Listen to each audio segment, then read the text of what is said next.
and to have some semblance of normality, because people are frightened. Mm-hmm. Vice President Biden, this is Sarah Haynes. In Hot Topics, we talked about Trump saying the government would reassess the recommended period for keeping businesses shut and people at home. Are you at all concerned, as Trump said, that we cannot let the cure be worse than the problem itself? We have to take care of the cure.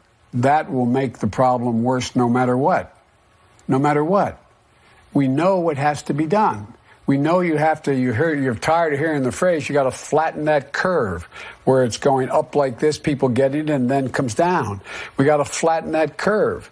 And we got to make sure that once, in fact, we have this under control, it doesn't come back. So we should be focusing on is getting all the help necessary in terms of testing, in terms of access to the gear that our first responders, our doctors, our nurses need in treating people. We should be getting extra beds, hospital beds in the major cities around the country. In the rural areas, I have a map here. I don't want to show you. You can't see it. A map here from the docs that sent to me. There's a number of areas in the middle of the country and up north where, in fact, there are no ICU units. We have to get help there. We should be focusing on surging data, surging equipment, surging testing, surging all this information and all this capability around the country. That's the first and foremost thing we should be doing instead of waiting around.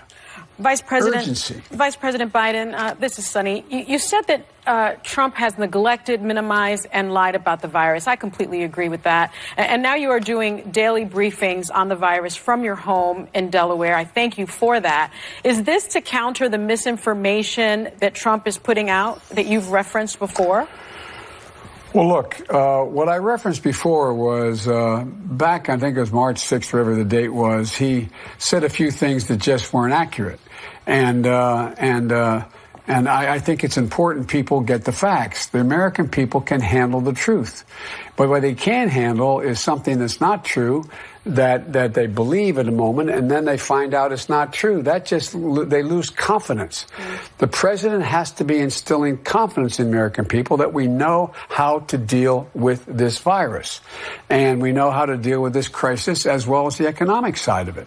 Look, all the way back in January, the intelligence community was saying that it's coming. We're going to have a real problem with this virus. And on January 27th, I wrote a piece for U.S. News and World Report saying we must be prepared.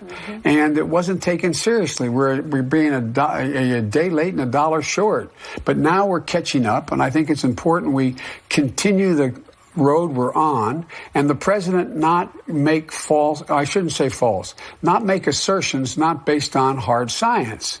And I don't agree with the notion that somehow it's okay to let people die, and I'm not sure that would happen. I heard earlier comments in your show, and because to make sure the economy's there for our kids. The whole world is suffering from this. We have the strongest, most vital, most vibrant economy in the world. We can bounce back, but we need workers to bounce back. We need small businesses to bounce back. We need people being able to take care of their immediate needs. People are scared to death.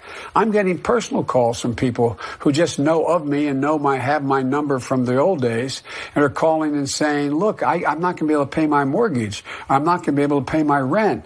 We should be doing the things. Looks like the Senate is now getting together. I've been in constant contact with the folks in the Senate. I think they're getting closer to a deal that makes sense.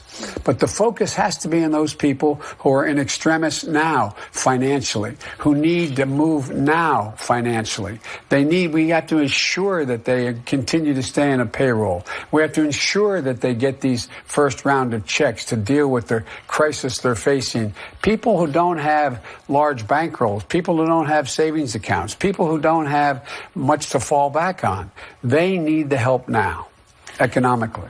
Thank you, Mr. Vice President. More with